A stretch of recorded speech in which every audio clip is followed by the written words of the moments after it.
سلام الله عليكم إذا الكين بملك استوى جوكتان سوى البود نوم مقلسان بكسو دواد برنامج قارو أنا كغا حد دونو طبن قodب oo ka caawinaya inaad naftaada horumarisid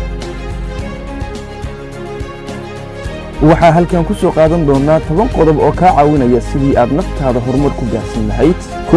ugu horeen ma leedahay hadaf waa maxay hadafka aad nolosha ka leedahay suuragal ma tahay inaad u safarto magaalo aadan garaneyn magaceeda dhanka ay ka xigto iyo waliba masaafada ay ku jirto adiga oo ruux kale isku haleynaynin jawaabtu way iska cadahay suuragalna ma noqon karto inaad tagto meel aad rabto oo adiga aanan ka helin xog ku saabsan sida magaceeda oo kale safar kooban oo saacado ama daqiiqado u qaadanaya haddii aysan suuragal ahayn qorshe la'aanta maxaad u malaynaysaa safarka nolosha oo idin noloshu waa safar u baahan qorshe in loo yeelo iyo in loo sameeyo yool ay hiigsato oo ay ku dadaasho labo xaqiijintiisa adigoo raacayo qorshe aad dejisatay ka nolosha ku guulaystay waa dadka leh yool ay hiigsadaan isla markaana u dejiya qorshe oo ah jaranjaradii ay ku fuuli lahaayeen hiigsigooda yoolka ugu weyn oo uu hiigsado qofka muslimka ahi waa janno iyo inuu nebi maxamed naxariis iyo nabadgelyo korkiisa ahaatee oo uu diris kula noqdo jannada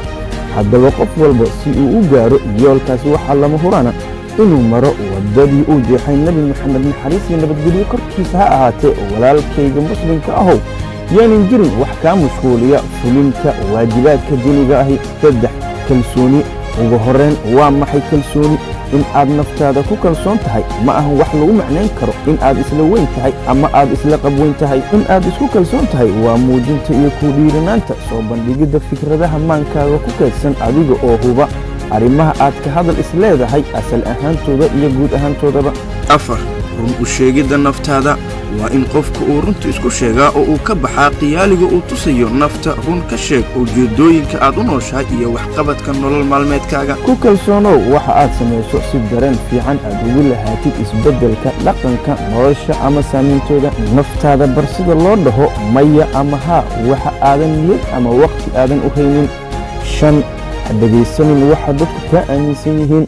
nafta ha mashquulinin wax ay dadka ka sheegayaan ha ku mashquulinin sababtoo ah waqti ayaad iska luminaysaa ka faa'iideyso waqtigaaga mar uusan ku soo mareynin waqtigan oo kale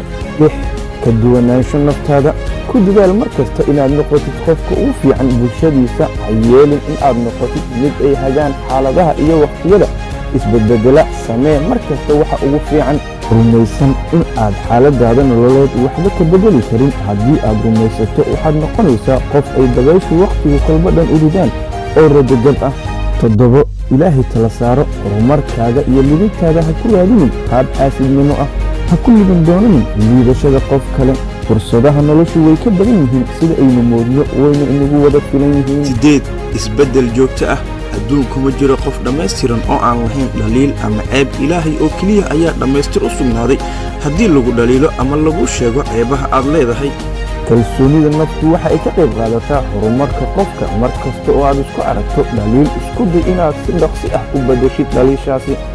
9